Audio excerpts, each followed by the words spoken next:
అందరికీ శుభ శుక్రవారం శుభాకాంక్షలు తెలియజేస్తున్నాను. Happy good Friday.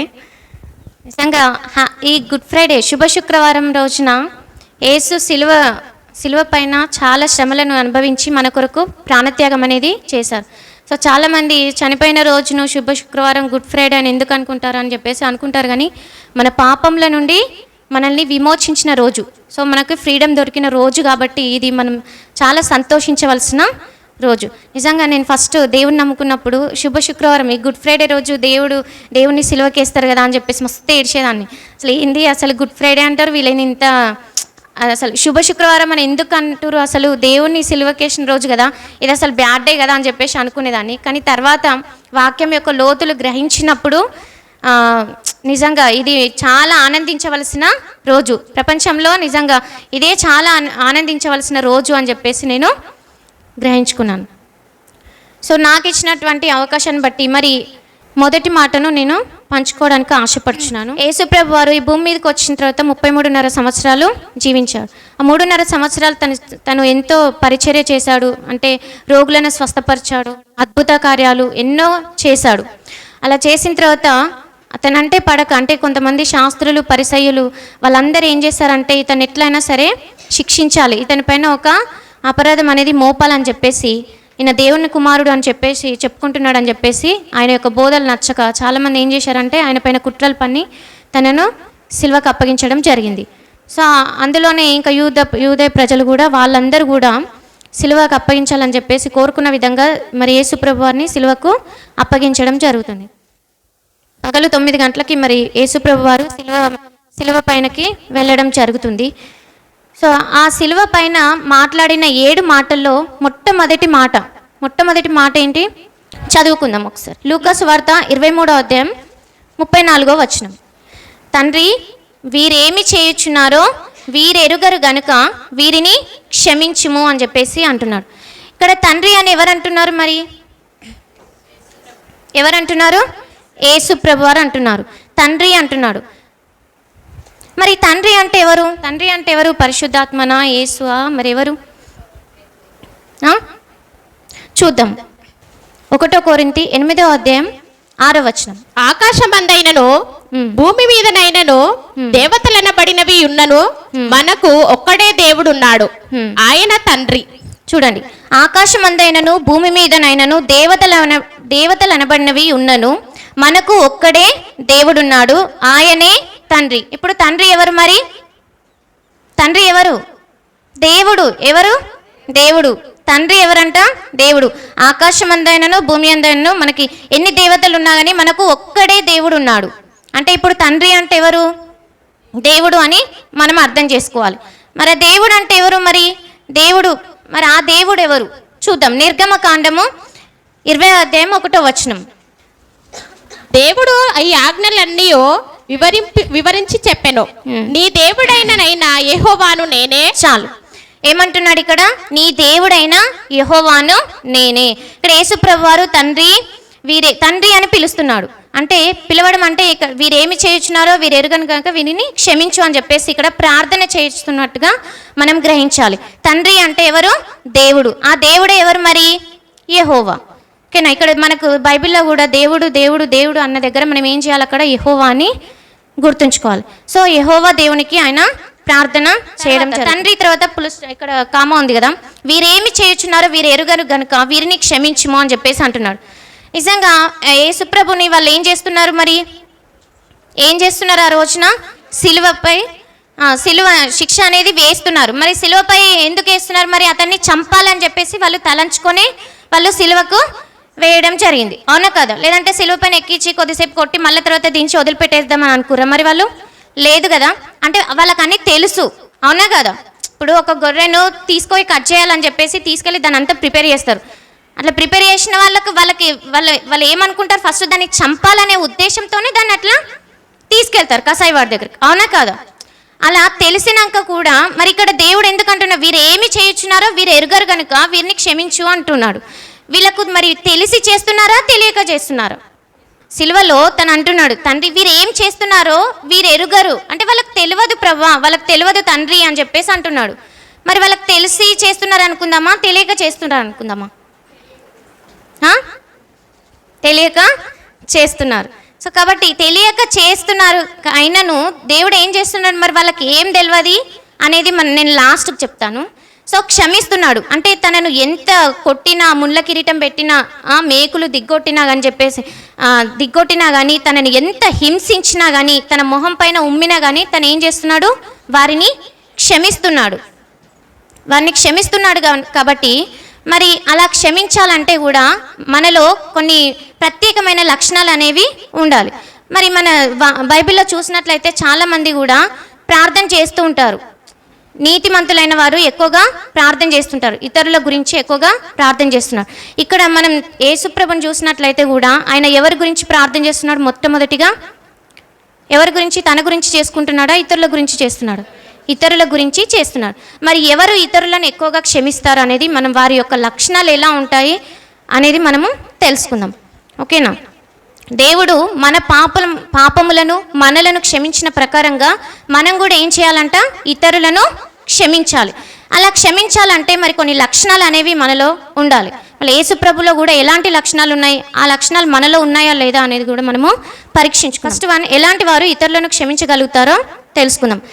మత్తయి సువార్త 5వ అధ్యాయం 44వ వచనం. నేను మీతో చెప్పున్నదేమనగా, మీరు పరలోకమందున్న మీ తండ్రికి కుమారులై ఉండునట్లు మీ శత్రువులను ప్రేమించుడి, మిమ్మును హింసించి వారి కొరకు ప్రార్థన చేయుడి.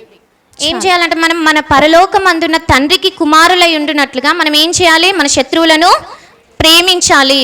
మిమ్మును శపించి వారిని దీవించండి, మిమ్మును ద్వేషించి వారికి మేలు చేయండి అని చెప్పేసి అంటున్నాడు ఇక్కడ. ఫస్ట్ మనం ఏం చేయాలి, మరి ఇతరులను క్షమించి ఉండాలంటే దేవుని కుమారులుగా మనము బ్రతకాలి. దేవుని కుమారులుగా బ్రతికితేనే ఇతరులను క్షమించగలుగుతాం. అవునా కదా? మరి యేసుప్రభు దేవుని కుమారుడుగా ఆయన ఈ లోకంలోనికి వచ్చి మన పాపములను అంతటినీ భరించి ఆయన మనల్ని క్షమించినట్టుగా మనం ఇక్కడ చూస్తాం. కాబట్టి మనం కూడా ఏం చేయాలి, ఇతరులను క్షమించాలంటే దేవుని కుమారులుగా ఉండాలి. చాలామంది ఈ లోకంలో ఉన్నప్పుడు మనల్ని అనేక రకాలుగా ద్వేషిస్తూ ఉంటారు.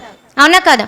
చిన్న చిన్న వాటికే ద్వేషించడం కానీ, ఏమైనా పొరపాట్లు జరిగినప్పుడు వాటిని క్షమించలేకపోతుంటారు.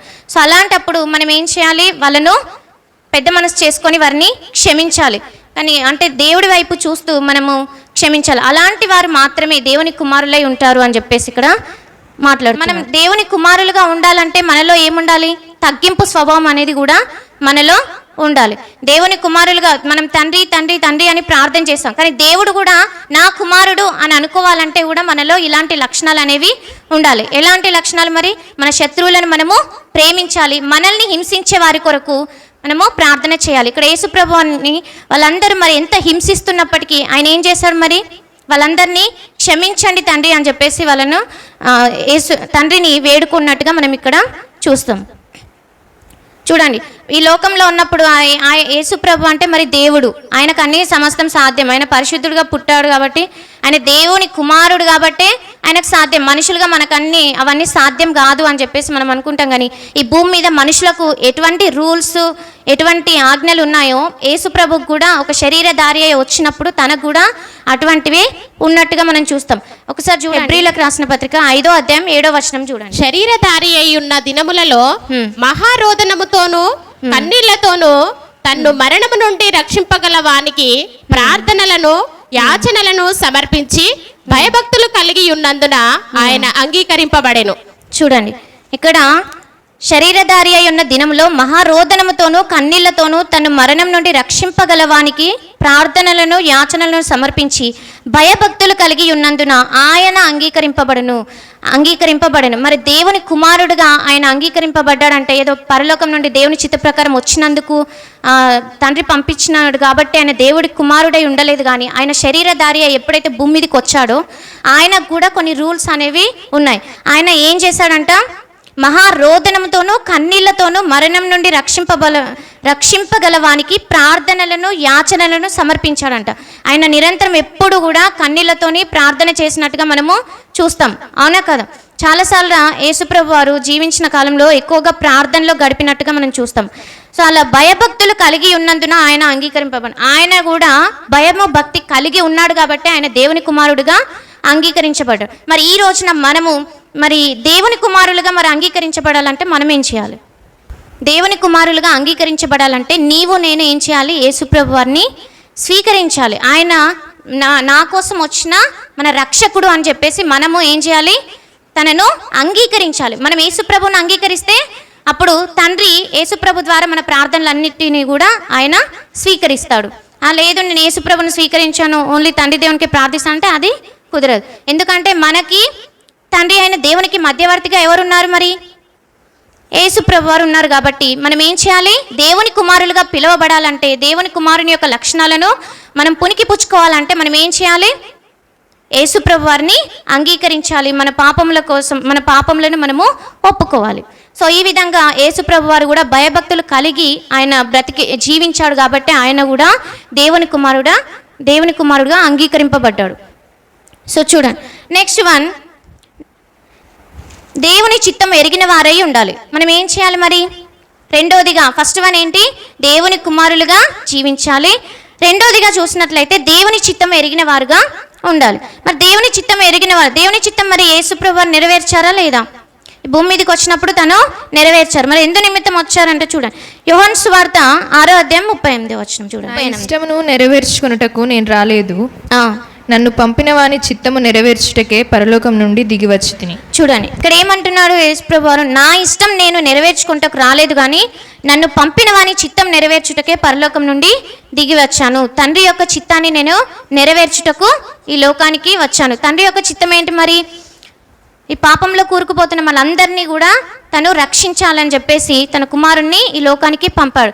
కాబట్టి తన చిత్త ప్రకారంగా, అలాగే యేసుప్రభు రాకముందుకు ఆయనను గురించిన లేఖనాలు ఏవైతే ఉన్నాయో వాటిని నెరవేర్చుటకు మరి ప్రభువారు ఈ లోకానికి వచ్చినట్టుగా మనము చూస్తాం.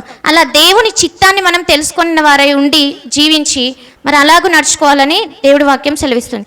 అలాగే మనం చూసినట్లయితే దేవుని యొక్క చిత్తాన్ని, దేవుడి యొక్క ఉద్దేశాలను తెలుసుకోవాలి ప్రతి విషయంలో. అలా తెలుసుకున్న వారే ఇతరులను కూడా క్షమించగలుగుతారు. దేవుడి యొక్క చిత్తం తెలుసుకున్న వాళ్ళు ఇతరులను క్షమించగలుగుతారు. యోసేపు చూసినట్లయితే మనకు యోసేపు గురించి తెలుసు, అవునా కదా? యోసేపుని ఏం చేశారు మరి? వాళ్ళ అన్నలందరూ ఏం చేశారు? అమ్మేశారు, అవునా కదా? చాలా ఘోరమైన తప్పు చేశారు. తనని ఏం చేశారు? అమ్మేశారు. అమ్మిన తర్వాత వాళ్ళ తండ్రికి చిన్న కుమారుడు లేడు, చనిపోయాడు, అడవి జంతువులని తినేసావని చెప్పేసి అబద్ధం చెప్పి ఆ విధంగా అమ్మేయడం జరిగింది. కానీ మరి యోసేపు దగ్గరికి ఒకానొక దినమున ఆ దేశంలో కరువు వచ్చినప్పుడు యోసేపు దగ్గరికి వెళ్ళడం జరిగింది. యోసేపు దగ్గరికి వెళ్ళినప్పుడు, ఈయనే మా తమ్ముడు, మేము ఎప్పుడైతే చిన్నప్పుడు ఎవరినైతే అమ్మేశామో ఇతనే మా తమ్ముడు, ఇతనే ఇప్పుడు ఈ దేశానికి ప్రధానమంత్రిగా ఉన్నాడు కాబట్టి అని తెలుసుకొని వాళ్ళు ఏం చేశారు? చాలా భయపడతారు. అమ్మో మా తమ్ముడు ఇప్పుడు మమ్మల్ని ఎంత శిక్షిస్తాడో మేము చేసిన పనికి అని చెప్పేసి చాలా భయపడతారు. కానీ యోసేపు ఏం చేశాడు? వాళ్ళను శిక్షించాడా మరి? అరే చిన్నప్పుడు నన్ను అమ్మేశారు కదా, మీరు ఇప్పుడు ఎందుకు వచ్చిర్రు అని చెప్పేసి అనుకున్నాడా మరి? అన్నాడా? తనలో తాను చాలా బాధపడి వాళ్ళను క్షమించడం జరిగింది. చూద్దాం ఒకటి, అది ఆదికాండం 50వ అధ్యాయం 19వ వచనం. యోసేపు భయపడకుడి, నేను దేవుని స్థానమందున్నానా? మీరు నాకు కీడు చేయనుద్దేశించితిరి కానీ నేటి దినమున జరుగునట్లు అనగా బహు ప్రజలను బ్రతికించున్నట్లుగా అది మేలుకే దేవుడు ఉద్దేశించెను. చాలు చూడండి, ఇక్కడ యోసేపు ఏం గ్రహించిండు మరి? దేవుడి యొక్క ఉద్దేశాలను గ్రహించాడు. మీరు నాకు కీడు చేశారు కానీ అది నా మేలుకే జరిగిందా అని చెప్పేసి నేను అనుకుంటున్నా, కాబట్టి భయపడకుడి, నేను దేవుని స్థానంలో లేను మిమ్మల్ని శిక్షించడానికి. నేను ఎలాంటి స్థానంలో ఉన్నా అంటే దేవుడి యొక్క ఉద్దేశాలను తెలుసుకునేటువంటి స్థానంలో ఉన్నాను. కాబట్టి దేవుడి ఉద్దేశాలను మనం ఎప్పుడైతే తెలుసుకుంటామో అప్పుడు ఏం చేస్తాము? ఇతరులను మనము క్షమించగలుగుతాము.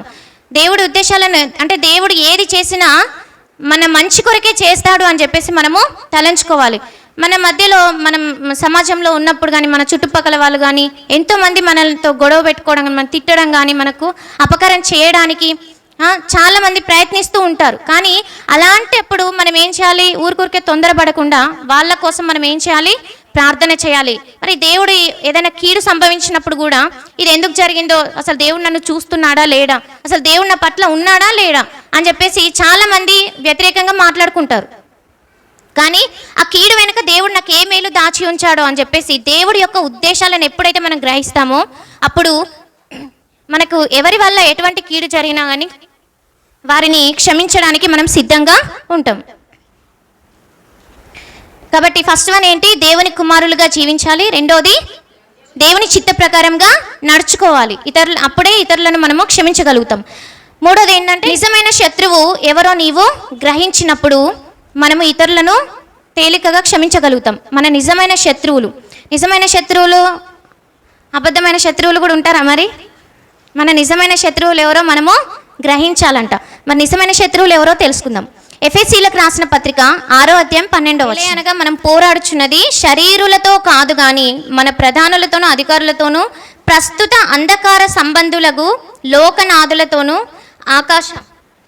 ఆకాశ మండలం అందున్న దురాత్మల సమూహములతోనూ పోరాడుచున్నాం. ఎవరితో పోరాడుచున్నాం అంటే మనము దురాత్మల సమూహములతో. అంటే మనం ఈ లోకంలో ఉన్నటువంటి ఈ శరీరాలతో కాదు. మనం ఏది జరిగినా కానీ, ఏమైనా గొడవలు జరిగినప్పుడు కానీ వాళ్ళను గుర్తుపెట్టుకొని వాళ్ళ మీద కక్ష అనేది సాధిస్తూ ఉంటాం. పలానా రోజు నన్ను పలానా మాట అన్నాడు కాబట్టి నేను కక్ష సాధించాలి అని చెప్పేసి చాలామంది అనుకుంటూ ఉంటారు. కానీ మన నిజమైన శత్రువు అసలు వాళ్ళు ఆ విధంగా మాట్లాడడానికి కారణం ఏంటి? వాళ్ళలో అంత కోపం రావడానికి, వాళ్ళలో అంత అవిధేయత రావడానికి కారణం ఏంటి అని చెప్పేసి మనము ఒక్కసారి గ్రహించినట్లయితే, వాళ్ళని ఎక్కువగా ఏదైనా దుష్టకార్యాలు కానీ ఏదైనా చేయడానికి ప్రేరేపించిన వాళ్ళు ఎవరు? మరి సాతాను ఎక్కువగా ప్రేరేపిస్తారు, అవునా కదా? ఏదైనా పాపము చేస్తున్నారు ఒక మనిషి అంటే అందులో వాళ్ళలో ఎక్కువగా దుష్టుడు అనేది ఎక్కువగా కార్యం చేస్తాడు, అవునా కదా? ఇప్పుడు యూదా యేసుప్రభుతోనే ఉన్నాడు, 12 మంది శిష్యుల్లో ఒకరిగా ఆయన యేసుప్రభుతోనే తిరిగాడు, యేసుప్రభుతోనే పడుకున్నాడు, తిన్నాడు. సో యేసుప్రభుతోనే గడిపినప్పుడు తను ఏం చేసిండు? మరి తను ఏం చేసిండు? యేసుప్రభునే అమ్మేసిండు, అవునా కదా? యేసుప్రభును అమ్మేసిండు, వాళ్ళకు అప్పగించాడు. అంటే తనలో ఆ వాక్యం మనం చూసినట్లయితే సాతాను ఆ యూదాలో ప్రవేశించినందున తను ఆ కార్యము చేస్తాడు. అంటే ఎవరైనా ఒక పాపం కానీ ఏదైనా చేసినప్పుడు అందులో వాళ్ళలో ఎవరు కార్యం చేస్తున్నారని అర్థం చేసుకోవాలి మనము. సాతాను కార్యం చేస్తున్నాడు కాబట్టి ఆ నిజమైన శత్రువు వాళ్ళలో కార్యం చేస్తున్నాడు కాబట్టి వాళ్ళ గురించి మనం ఏం చేయాలి? ప్రార్థన చేయాలి. లేదులే, నువ్వు తిట్టినావు, నువ్వు కొట్టినావు, నేను కంపల్సరీ కక్ష తీసుకుంటా అని చెప్పేసి మనం ఆ సమయం కోసం, సందర్భం కోసం ఎదురు చూస్తూ ఏం చేస్తామంట? పగలు రాత్రి నిద్రపోం, సరిగా తిండి తినం, అదే గుర్తొస్తూ ఉంటుంది రిపీటెడ్గా. అబ్బా ఈ మాట అన్నాడు అని చెప్పేసి, అవునా కదా? సీరియల్ చూసినప్పుడు ఏదన్నా సంఘటన జరిగినప్పుడు మరీ రివీల్ చేస్తూ ఉంటారు చూడండి. సో ఆ విధంగా మనకు గుర్తొస్తూ ఉంటుంది వాళ్ళు చేసింది, వాళ్ళు అన్న మాటలు. కాబట్టి మనం ఏం చేయాలి? వాళ్ళు ఎందుకు అట్లా అన్నారు, వాళ్ళు అసలు దుష్టుడు ఎందుకు అట్లా పనిచేస్తున్నాడు అని చెప్పేసి, ప్రభువా అని చెప్పేసి వాళ్ళని క్షమించమని చెప్పేసి వాళ్ళ కోసం ఏం చేయాలి? మనము ప్రార్థన చేయాలి. అలా ప్రార్థన చేయక మనలోనే కుళ్ళు కుతంత్రాలు అవన్నీ పెట్టుకొని ఉన్నాం అనుకోండి, మన ఆరోగ్యం అనేది క్షీణించిపోతుంది. మన ఆత్మీయంగా కానీ శారీరకంగా కానీ మనం చాలా బలహీనపడతాం. అది మనకు పద్యాలలో కూడా ఉంటుంది, తన కోపమే తన శత్రువు, తన శాంతమే తనకు రక్ష అని చెప్పేసి ఉంటుంది. సో ఆ విధంగా మన కోపం, మన కుళ్ళు కుతంత్రాలు అనేవి మన శరీరాన్ని మనల్నే కృంగదీస్తాయి. కాబట్టి సో అలాంటి వారి కోసం మనం ఏం చేయాలి? మనం ప్రార్థన చేయాలి. అలాంటి వారిని దేవుడికి అప్పగించాలి, కానీ పగ తీర్చుకుందామని చెప్పేసి ఎప్పుడు కూడా అనుకోవద్దు. ఒక వ్యక్తి చెప్పాడు, ఒక క్లాస్లో అంట 2 స్టూడెంట్స్ ఉండేవాళ్ళంట. సో వాళ్ళు చాలా క్లోజ్గా ఉన్నప్పుడు మంచిగా ఉండేవాళ్ళంట. ఎక్కడికి వెళ్ళినా ఇద్దరు కలిసి వెళ్ళడం, ఎక్కడికి వెళ్ళినా ఇద్దరు కలిసి పని చేసుకోవడం అట్లా ఉండేదంట. అయితే ఒకరోజు వారి ఇద్దరి మధ్య ఏవో అపార్థాలు వచ్చేసి చాలా గొడవైందంట. అలా గొడవైనప్పుడు అసలు ఇంకా నువ్వంటే నాకు పడది, నేనంటే నీకు పడదు అన్నట్టుగా ఉన్నప్పుడు సార్ చూశాడంట. వాళ్ళ క్లాస్ టీచర్ చాలా అబ్జర్వ్ చేసి, ఎందుకు మీరు ఇద్దరు మొన్నటి వరకు అంత క్లోజ్గా ఉన్నారు, ఇప్పుడు ఎందుకు అంత ఉన్నారంటే, నన్ను ఇట్లా అన్నది అని చెప్పేసి, దీనివల్ల మాకు గొడవ వచ్చిందని చెప్పేసి, అసలు ఆమంటే నాకు చాలా కుళ్ళు, అసలు ఆమంటే నాకు పడదు అని చెప్పేసి చాలా అలా మాట్లాడారంట. అట్లా మాట్లాడినప్పుడు వాళ్ళిద్దరిని పిలిచి ఆ సార్ ఏం చేసిందంట, ఒక ఆలుగడ్డ ఇచ్చిందంట, చెరొకటి ఆలుగడ్డ ఇచ్చి, దీనికి మంచిగా కవర్ బాగా టైట్గా చుట్టేసి మీ బ్యాగ్లో పెట్టుకోండి అమ్మా, నేను అడిగేంత వరకు మీరు దాన్ని లోపల ఆ బ్యాగ్లో నుండి తీయొద్దు, మీరు స్కూల్కి వచ్చినప్పుడల్లా ఇంటికి వెళ్ళినప్పుడల్లా ఎప్పుడు అది మీతోనే ఉండేటట్టు చూసుకోండి అని చెప్పేసి అన్నాడంట. సరే అని చెప్పేసి ఆ పొటాటో ఏంది ఇట్లా పెట్టుకోవడం ఏంది అని చెప్పేసి వాళ్ళకి అర్థం కాలేదంట. అప్పుడు ఆలుగడ్డను బాగా టైట్గా కవర్లో చుట్టి ఆ బ్యాగ్లో పెట్టుకొని ఇంకా వాళ్ళు మర్చిపోయారు. అట్లా 3 రోజులైంది, 4 రోజులైంది, ఒక వారం రోజుల తర్వాత అది లోపల కుళ్ళిపోయి, ఆలుగడ్డ అనేది దానికి గాలి తగలకపోతే ఏమవుతుంది? మొత్తము కుళ్ళిపోయి మెల్లగా దాంట్లో నుండి స్మెల్ రావడం స్టార్ట్ అయిందంట, ఆ వాసన రావడం స్టార్ట్ అయినప్పుడు ఇంకా వాళ్ళ దగ్గర వాళ్ళు ఎక్కడ కూర్చున్న వాళ్ళ పక్కకి ఎవరు కూర్చోలేకపోతున్నారు ఆ వాసనకి. ఏంది ఈ వాసన ఎక్కడి నుంచి వస్తుందని చూసినప్పుడు ఆలుగడ్డ అనేది దాని నుండే వస్తుందని చెప్పేసి వారు గ్రహించి, సార్ ఏంది సార్ ఇది ఇంకెప్పుడు తీసుకుంటారు సార్ మా దగ్గర నుంచి, ఇది భరించలేకపోతున్నాం, మా వల్ల కాదు, ఇంకా ఇది చాలా వాసన కొడుతుంది, అసలు మేము భరించలేకపోతున్నాం, ఇది తీసేసుకోండి సార్ అసలు అని చెప్పేసి వాళ్ళిద్దరూ ఏం చేసిరంట వచ్చి అన్నారంట. అప్పుడు ఆయన సార్ అన్నాడంట, ఈ ఆలుగడ్డ కుళ్ళి మీరు చాలా ఈ ఆలుగడ్డను ఏ విధంగా అయితే మీ దగ్గర పెట్టుకున్నారు అంటే ఈ ఆలుగడ్డ అనేది ఒక కుళ్ళు కుతంత్రం ద్వేషం లాంటిది. ఇది మీలో పెట్టుకున్నప్పుడు మీ దగ్గర పెట్టుకున్నప్పుడు ఆ వాసనకి మీరు ఎలా భరించలేకపోతున్నారో అలా పగ ద్వేషం అనేది మనలో ఉంటే కూడా మనము భరించలేము. అంటే మన శరీరం కూడా మన ఆత్మ కూడా దాన్ని భరించలేదు. కాబట్టి దాన్ని వెంటనే తీసి పారేయాలని చెప్పేసి చెప్పినప్పుడు వాళ్ళు తీసి దాన్ని బయట పారేసినాక అమ్మ ఇప్పుడు చాలా మంచిగా ఉంది, తేలికగా ఉంది అని చెప్పేసి వాళ్ళు అన్నారంట. ఆ విధంగా మనలో ఉన్నటువంటి కుళ్ళు కానీ ద్వేషం కానీ ఇతరుల పట్ల అసూయ కానీ అవన్నీ మనలో పెట్టుకుంటే ఈ లోకంలో అలాంటి వాసననే మన దగ్గర నుండి ఇతరులకు వ్యాపిస్తుంది. కాబట్టి మనం ఏం చేయాలి, దాన్ని ఎంతవరకు అంటే అంతవరకు దూరము చేయాలి. సో నిజమైన శత్రువు ఎవరో నువ్వు గ్రహించినప్పుడు ఇవన్నీ కూడా మనము చేస్తాం, ఇతరులను తేలికగా క్షమిస్తాం. దేవుడి ఉద్దేశాలను తెలుసుకున్నట్లయితే మనము ఇతరులను క్షమించగలుగుతాం. మరి ఇక్కడ యూదులు వీళ్ళందరూ యేసుప్రభుని సిలువకేసి కొడుతున్నప్పుడు ఆయన ఏం చేశాడు, మరి వీళ్ళకు తెలియదు కాబట్టి వీళ్ళు ఇలా చేస్తున్నారని గ్రహించాడు, కాబట్టి వారిని క్షమించడం జరిగింది. 4 చూసినట్లయితే పరిశుద్ధాత్మచే నింపబడి యేసు వైపు చూచేవారు ఇతరులను క్షమించగలుగుతారు. మనం ఎవరితో మరి దేని చేత నింపబడాలంట, పరిశుద్ధాత్మ చేత నింపబడి ఎవరి వైపు చూడాలి, మరి దేవుని వైపు అంటే యేసు వైపు మనము చూడాలి. యేసు వైపు చూసినట్లయితే మనం ఇతరులను క్షమించగలుగుతాం. చూద్దాం అపొస్తలుల కార్యములు 7వ అధ్యాయం 55 నుండి చదవండి. అయితే అతడు పరిశుద్ధాత్మతో నిండుకొనిన వాడై ఆకాశం వైపు తేరి చూచి దేవుని మహిమను యేసు దేవుని కుడిపార్శ్వమందు నిలిచి ఉండుట చూచి ఆకాశము తెరవబడుటయు మనుష్య కుమారుడు దేవుని కుడిపార్శ్వమందు నిలిచి ఉండుటయు చూచుచున్నానని చెప్పెను. అప్పుడు వారు పెద్ద కేకలు వేసి చెవులు మూసుకొని ఏకముగా అతని మీద పడి పట్టణపు వెలుపలికి అతన్ని వెళ్ళగొట్టి రాళ్ళు రువ్వి చంపిరి. సాక్షులు సౌలు అను ఒక యవ్వనుని పాదముల యొద్ద తమ వస్త్రములు పెట్టిరి. చూడండి ఇక్కడ ఎవరిని చంపుతున్నారు, మరి స్టెఫెన్ ఏం చేస్తున్నారంట, మరి రాళ్ళు రువ్వి చంపుతున్నారు. అప్పుడు వాళ్ళు కొడుతున్నప్పుడు వాళ్ళు అతన్ని హింసిస్తున్నప్పుడు అతను ఏం చేశాడంట, మరి పరిశుద్ధాత్మతో నిండుకున్నవాడై, ఇక్కడ ఏమంటున్నాడు, పరిశుద్ధాత్మచే నిండుకొనిన వాడై అతను ఎవరి వైపు చూస్తున్నాడంట, మరి యేసు వైపు.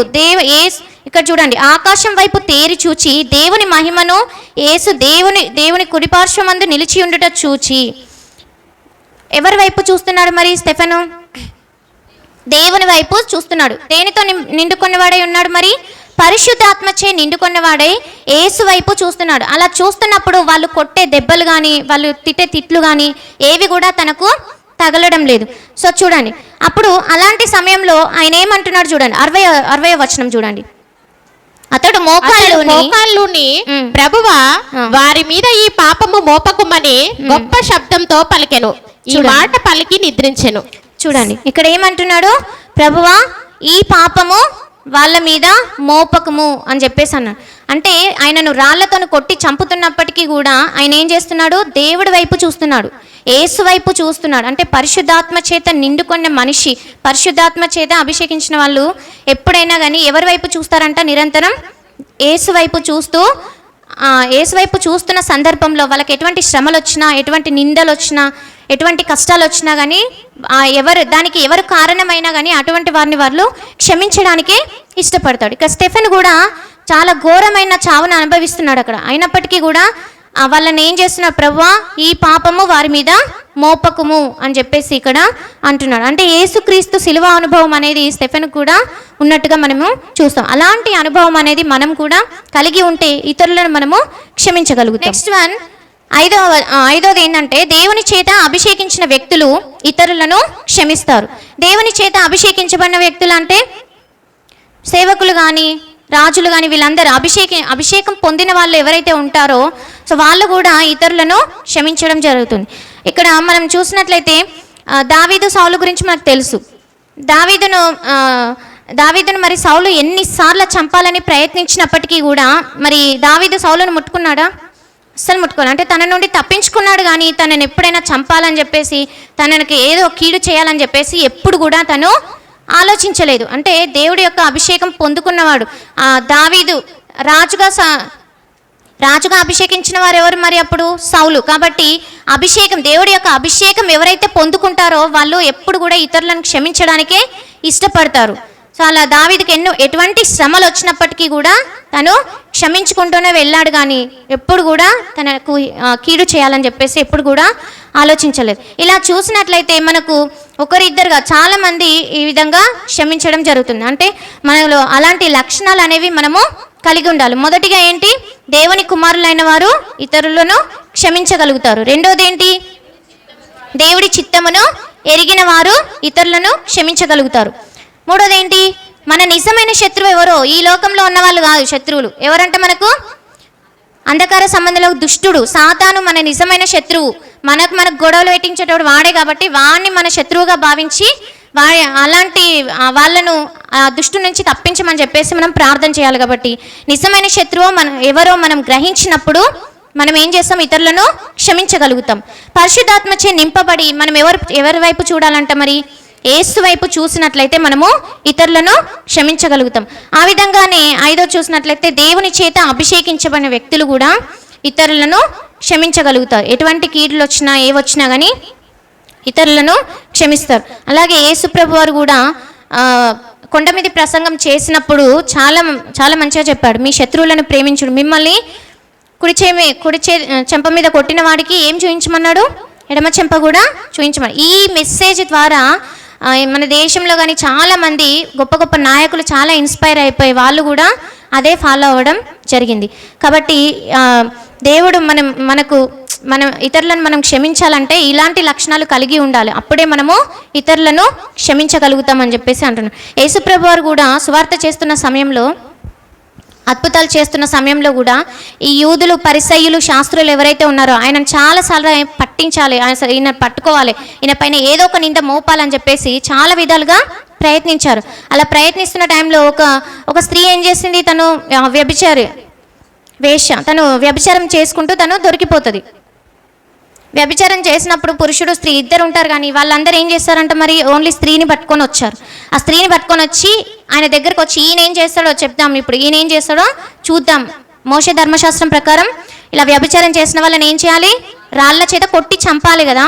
మరి ఇప్పుడు ఈయన ఏ విధంగా రక్షిస్తాడో చూద్దాం అని చెప్పేసి, ఏ విధమైన శిక్షిస్తాడో చూద్దాం అని చెప్పేసి ఆయన దగ్గర తీసుకొని వచ్చినప్పుడు వాళ్ళందరూ ఏం మరి అక్కడ యేసుప్రభు ఏమంటారు? మీలో ఏ పాపం లేనివాడు మొదటగా ఆమె మీద రాయి వేయండి అని చెప్పేసి అంటాడు. అని చెప్పేసి తను నేల మీద రాసుకుంటూ ఉంటాడు. అప్పుడు వాళ్ళందరూ ఏం చేస్తారు? తాము పరీక్షించుకుంటారు. అంటే దీన్ని బట్టి మనం ఏం అర్థం చేసుకోవాలి? ఈ భూమి మీద ఉన్న ప్రతి ఒక్కరు తెలియకనో తెలుసో ఏదో ఒక పాపం ఖచ్చితంగా చేసే ఉంటారు. కాబట్టి భేదం ఏమీ లేదు, అందరూ కూడా పాపం చేసిన వాళ్ళే. కాబట్టి మనం ఏం చేయాలి? ఇతరులను క్షమించాలి. ఆ విధంగా అన్నప్పుడు ఒక్కరు కూడా అక్కడి నుంచి ఆమె మీద రాయి వేయకుండా అందరూ మెల్లమెల్లగా ఒకరి తర్వాత ఒకరు అక్కడి నుంచి వెళ్ళిపోవడం జరిగింది. ఎందుకంటే ఒకవేళ రాయి వేస్తే యేసుప్రభు స్క్రీన్ వేస్తాడు అక్కడ వాళ్ళ పాపాల గురించి, అవునా కదా? కాబట్టి వాళ్ళ వెంటనే ఏం చేసిర్రు? అక్కడ రాళ్ళు అక్కడ వదిలిపెట్టేసి వాళ్ళు నేను పాపం చేశాను అనుకొని వాళ్ళు పరీక్షించుకొని అక్కడి నుంచి వెళ్ళిపోవడం జరిగింది.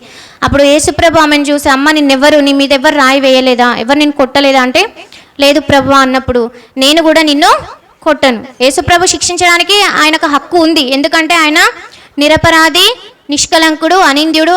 ఆయనలో ఏ పాపం కూడా లేదు. ఆయనకు ఆ హక్కు ఉంది. ఉన్నా కానీ ఆయన ఏం చేసిండు? క్షమించిండు. ఎవరు నిన్ను శిక్షించలేదు కాబట్టి నేను కూడా నిన్ను శిక్షించను. సో ఇప్పటి నుండి ఇంకా నువ్వు ఆ పాపము చెయ్యకు అని చెప్పేసి తనను క్షమించి వదిలేయడం జరిగింది. సో అంతటి మరి యేసుప్రభు వారే మరి అలా వదిలిపెట్టేసినప్పుడు మనం కూడా ఈ చిన్న చిన్న వాటికి కూడా మనము ఎక్కువగా ఆవేశపడకుండా మనం ఏం చేయాలి? ఇతరులను క్షమించడానికే ఎక్కువగా సిద్ధపడాలి. ఓకేనా? ఆ విధంగా జక్కయ్య కూడా ఏం చేసిండు? తను కూడా వ్యాపారంలో ఎన్నో మోసాలు చేసుకుంటూ అనేక బీద ప్రజల నుండి అనేకమైన పన్ను రూపంలో డబ్బు వసూలు చేయడం జరుగుతుంది. ఆ యేసుప్రభు ఎప్పుడైతే అట్లా యేసుప్రభు గురించి విని అతని గురించి తెలుసుకోవాలని చెప్పేసి యేసుప్రభు దగ్గరకు వస్తాడో అప్పుడు ఆయన ఏం చేస్తాడు?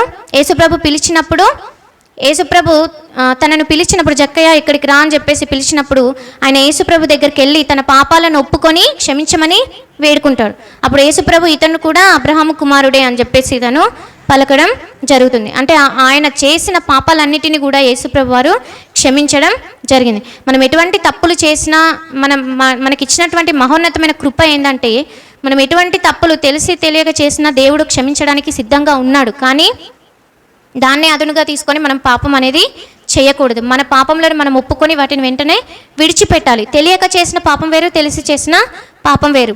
తెలియక చేసిన అంటే ఇప్పుడు వాళ్ళందరూ, ఇప్పుడు యేసుప్రభు అని సిలువకు వేసిన వాళ్ళందరూ తెలియక పాపం చేశారు.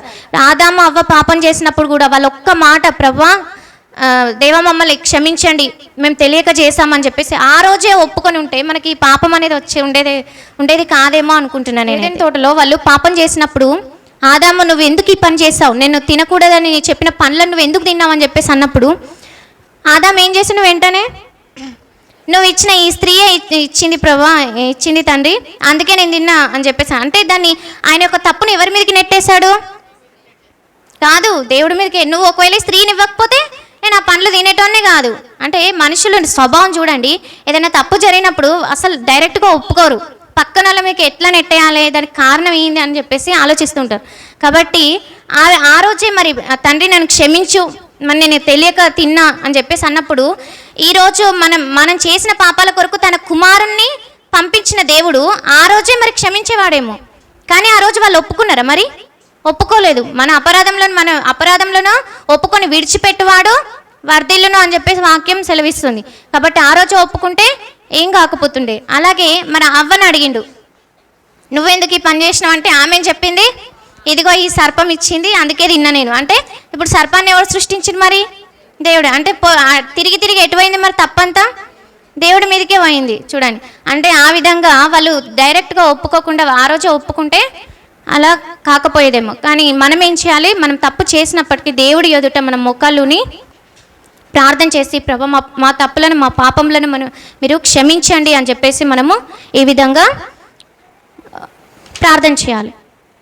అది తెలియక చేసిరా, తెలిసి చేసిరా అంటే ఇప్పుడు చెప్పండి, వాళ్ళకి ఏం తెలియక చేసిరు? మరి ఏం తెలియలేదు. దేవుడు ఎందుకు అట్లా ప్రార్థన చేసింది? ఏం తెలియక వీళ్ళు ఏం చేస్తున్నారో వీళ్ళకి ఏం తెలియదు అన్నారు కదా. సరే తెలియదని మీరు చెప్పారు, మరి ఏం తెలియదు వాళ్ళకు? ఏం తెలియదు వాళ్ళకు చెప్పండి. యోహాను సువార్త 19:7. అందుకు యూదులు, మాకొక నియమము కలదు, తాను దేవుని కుమారుడనని ఇతడు చెప్పుకొనెను గనుక ఆ నియమము చొప్పున ఇతడు చావవలెనని అతనితో చెప్పిరి. చాలు. వాళ్ళు ఏమంటున్నారు? పిలాతు దగ్గరికి తీసుకెళ్ళినప్పుడు యేసుప్రభు ఈయన యందు నాకు ఏ పాపం కనిపించట్లేదు, ఈయనను ఎందుకు శిక్షించాలి అన్నప్పుడు వాళ్ళు ఏమంటున్నారు? ఈయన దేవుని కుమారుడని చెప్పుకుంటుండయ్యా, నీకు అర్థమవుతుందా? ఈయన దేవుని కుమారుడని చెప్పుకుంటున్నాడు. సో మా యూదుల నియమం ప్రకారం ఏం చేయాలి? అట్లా చెప్పుకున్న వాళ్ళను రాళ్లతో కొట్టి చంపాలని చెప్పేసి ఉంటుంది. కానీ దానికంటే యూదులలో వాళ్ళ యొక్క ఆచారం ప్రకారంగా సిలువ వేయడం అనేది గొప్ప పెద్ద శిక్ష అన్నమాట. ఎవరైతే ఎక్కువగా ఎదురు తిరుగుతారో అసలు అలాంటి వాళ్ళకి ఎక్కువగా వేస్తారనమాట. అయితే వీళ్ళు ఏమంటున్నారు? ఈయన దేవుని కుమారుడని చెప్పుకుంటున్నాడు అని అంటున్నారు. అంటే ఈయన యేసుప్రభు వచ్చిన వారు మా దేవుని కుమారుడని వాళ్ళు నిజంగా గ్రహిస్తున్నారు? మరి గ్రహించట్లేదు. కాబట్టి ఏమంటున్నారు? ఈయన దేవుని కుమారుడని చెప్పుకుంటున్నాడు కాబట్టి ఈయనకు శిక్ష చేయాలి అని చెప్పేసి అంటున్నారు. అంటే వాళ్ళకి ఏం తెలియదు? మరి ఆయన దేవుని కుమారుడని గ్రహించట్లేదు, దేవుని కుమారుడని తెలియట్లేదు. కాబట్టి వీళ్ళు ఏం చేస్తున్నారో వీళ్ళకి తెలియదు కనుక వీళ్ళని క్షమించండి తండ్రి అని చెప్పేసి ప్రార్థన చేశాడు. వాళ్ళు దేవుని కుమారుడని తెలిసుంటే వాళ్ళు అట్లా చేసేవాళ్ళ? లేఖనాల ప్రకారం ఎన్నో వాళ్ళకు తెలుసు, యేసుప్రభు అంటే లోకరక్షకుడు వస్తాడు, మా కోసం, మన పాపముల కోసం మరణిస్తాడని చెప్పేసి అవన్నీ కూడా వాళ్ళకు తెలుసు. కానీ అప్పటికి కూడా వాళ్ళు గ్రహించలేకపోయారు. అలా గ్రహించలేదు కాబట్టి గ్రహించలేదన్న సంగతి యేసుప్రభు గ్రహించాడు. కాబట్టి వీరిని క్షమించండి తండ్రి అని ప్రార్థించాడు.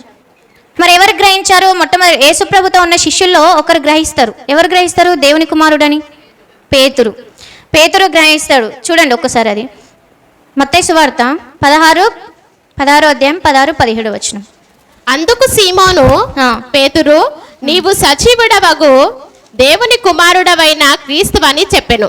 అందుకు యేసు, సీమోను, బరియోనా నీవు ధన్యుడవు, పరలోకమందున్న నా తండ్రి ఈ సంగతి నీకు బయలుపరిచితేనే కానీ నరులు నీకు బయలుపరచలేదు. చాలు.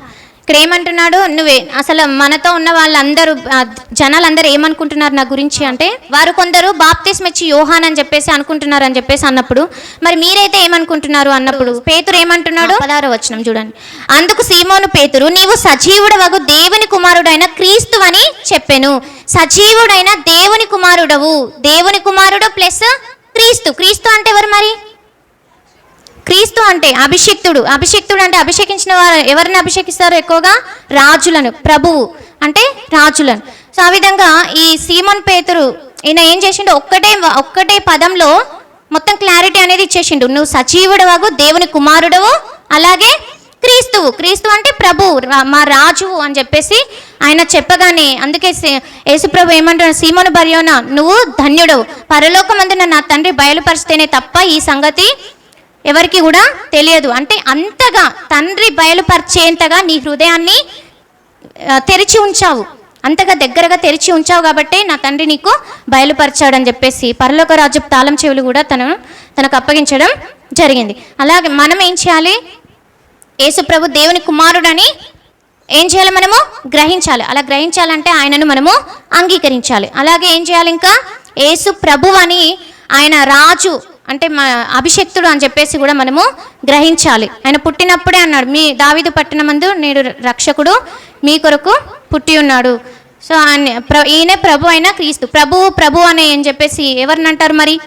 రాజులనే అంటారు. కాబట్టి ఆయన రాజు అని మనం గ్రహించాలి. ఇంకొకటి ఏంది, ఆయన దేవుని కుమారుడని గ్రహించాలి. ఈ విధంగా వాళ్ళకు తెలియలేదు, వాళ్ళు గ్రహించలేదు కాబట్టి పిలాతు దగ్గర ఈయన దేవుని కుమారుడు అని చెప్పుకుంటుండు, ఈయన యూదుల రాజు అని చెప్పుకుంటున్నాడు కాబట్టి ఈయనకు శిక్ష వేయాలి అని చెప్పేసి వాళ్ళు ఎగతాళిగా మాట్లాడి ఆయనకు రాజుకు చేయాల్సినటువంటి ఆచారాలన్నీ చేశారు. కాకపోతే ఎగతాళి రూపంలో చేశారు. రాజుకైతే కిరీటం పెడతారు, అవునా కదా, ఆయనకు ఒక సైన్యాన్ని సిద్ధపరుస్తారు. అలాగే యేసుప్రభుకు కూడా సిలువేసే ముందు ఒక సైన్యాన్ని సిద్ధపరిచారు, కిరీటం పెడతారు రాజుకి, కానీ యేసుప్రభుకి ఏ కిరీటం పెట్టారు? ముళ్ళ కిరీటం పెట్టారు. అలాగే రాజదండం అనేది చేతికిస్తారు రాజులకి. యేసుప్రభుకి ఏమి ఇచ్చారు మరి? రెల్లునిచ్చారు, అవునా కదా. సో ఆ విధంగా యూదుల రాజానికి జయము అని చెప్పేసి చాలామంది రాజు వస్తుంటే పాడుతూ ఉంటారు, అంటే ఆయనకు జయజయలు పలుకుతారు. వీళ్ళు కూడా ఏం చేశారు, యూదుల రాజా అని చెప్పేసి తనను అపహాస్యం చేస్తూ తన మొహం పైన ఉమ్ముతూ రాజుకు చేయాల్సిన సఫల కార్యాలన్నీ చేశారు, కానీ ఎగతాళి హేళన రూపంలో చేయడం జరిగిందనమాట. సో ఆ విధంగా రాజుని సింహాసనం ఎక్కిస్తారు, కానీ యేసుప్రభుని ఏం చేశారు, వీళ్ళు సిలువను ఎక్కించారు. ఆ విధంగా అంత ఘోరంగా వీళ్ళు శిక్షించినప్పటికీ కూడా, అంటే ఇవన్నీ కూడా దేవుడి కుమారుడు ప్లస్ అభిషక్తుడు అంటే యేసుప్రభు రాజు అనే సంగతి వీళ్ళకు తెలియదు కాబట్టి యేసుప్రభు వారు ఏమని ప్రార్థించారు, తండ్రి వీరేమి చేయుచున్నారో వీరు ఎరుగరు కనుక వీరిని క్షమించు అని చెప్పేసి ప్రార్థించడం జరిగింది. సో మనం కూడా ఏం చేయాలి, మన ఇతరులను మన తోటి వారిని కూడా మనము క్షమించాలంటే మనము నేను చెప్పాను కదా 5 లక్షణాలు అనేవి మనం కూడా మరి కలిగి ఉండడానికి ప్రయత్నం చేద్దాం. మరి మనం కూడా ప్రభువా మా తప్పులను క్షమించు, తెలిసి తెలియక చేసిన తప్పులన్నీ క్షమించుము అని చెప్పేసి మనం కూడా దేవుణ్ణి వేడుకుని కొద్ది మాటల్ని మరి దేవుడు దీవించును గాక.